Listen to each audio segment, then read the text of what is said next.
ঝাড়খণ্ডে লটারির রমরমা কারবার, কুলটির নিয়ামতপুরে পুলিশের তদারকি, এলাকায় চাঞ্চল্য।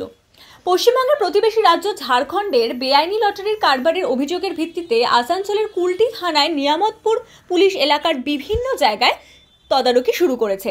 লটারির ব্যবসার আড়ালে এই অবৈধ কারবারের রমরমা থামাতে পুলিশের এই উদ্যোগ। কুলটি সীমান্ত এলাকা হওয়ায় দীর্ঘদিন ধরেই এখানে লটারির অবৈধ ব্যবসার রমরমা নিয়ে অভিযোগ রয়েছে। স্থানীয় সূত্রে জানা যায়, অনেক ক্ষেত্রে এই লটারিগুলি জাল বা ভুয়ো হয়, যার ফলে রাজ্যের রাজস্ব বাকি তো যাই, পাশাপাশি সাধারণ মানুষও প্রতারিত হন।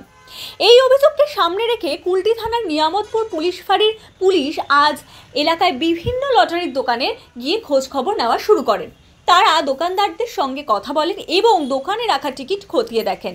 ঝাড়খণ্ড লটারির কারবার নিয়ে পুলিশের এই আকস্মিক খোঁজ খবর শুরু হওয়ায় এলাকায় কিছুটা হলেও চাঞ্চল্য ছড়িয়েছে।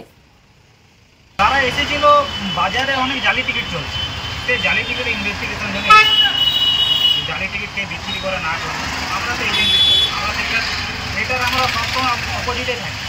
আমরা এসব টিকিট বিক্রি করি না, আমরা বরং কোম্পানিকে বলি যে এই টিকিটগুলো যাতে বন্ধ করা হয়, যার ফলে আমাদের বেঙ্গলের টিকিটের সেলটা বাড়বে।